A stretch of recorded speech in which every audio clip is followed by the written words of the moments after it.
নমস্কার, অ্যাস্ট্রোলজিক্যাল টক্সে জানাই আপনাদের স্বাগতম। আজ ভাদ্র মাসের পূর্ণিমা তিথিতে ভারত সহ বিশ্বের অনেক দেশ সাক্ষী হবে পূর্ণগ্রাস চন্দ্রগ্রহণের। গ্রহণ শুরু ভারতীয় সময় অনুসারে রাত্রি 9:57 থেকে 9:58 মধ্যে এবং চন্দ্রগ্রহণ অবস্থায় থাকবে রাত্রি 11টা থেকে রাত্রি 12:23 পর্যন্ত ও গ্রহণের সমাপ্তি ঘটবে রাত্রি 1:26। পূর্ণগ্রাস এই চন্দ্রগ্রহণটি ভারতে দৃশ্যমান, তাই সকলেই কিছু নিয়ম মেনে চলা উচিত। গ্রহণের সময়কালে কোনো দেবদেবীর পুজো করা চলবে না। চন্দ্রগ্রহণ সম্পূর্ণ হলে পরের দিন দেবদেবীর স্থান ও মূর্তি গঙ্গাজল দিয়ে ধুয়ে নেওয়া উচিত, তারপর পুজো করবেন। চন্দ্রগ্রহণ চলাকালীন কোনো শুভ কাজ শুরু করা ঠিক নয়, যেমন গাড়ি ক্রয়, সম্পত্তি ক্রয় বিক্রয়ের বিষয়ে কথাবার্তা বা নতুন ব্যবসা শুরু করাও চলবে না। চন্দ্রগ্রহণ চলাকালীন দান করা একটি শুভ কাজ।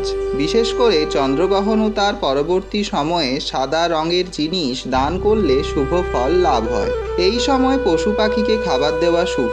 গরিব মানুষদের যারা প্রতিদিন অল্পাহারে দিন যাপন করে তাদেরকে খাবার দেওয়া খুব শুভ কাজ। তবে মনে রাখতে হবে, গ্রহণ চলার সময় কোনো খাবার তৈরি করবেন না। যদি খাবার রান্না করা থাকে তবে সেই সব খাবারে কয়েক দানা কালো তিল ও তুলসী পাতা দিয়ে রাখবেন। অবশ্যই খাবার ঢেকে রাখবেন।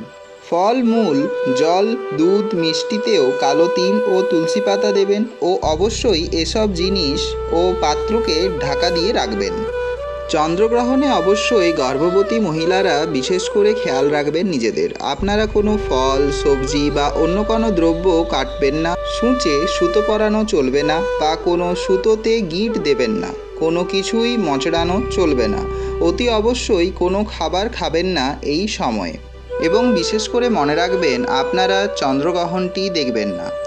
এই সময় কোনো মন্দিরে বা আপনাদের নিজেদের বাড়ির ঠাকুর ঘরে বসে ঈশ্বর নাম জপ করবেন বা নাম সংকীর্তন করবেন বা শুনবেন।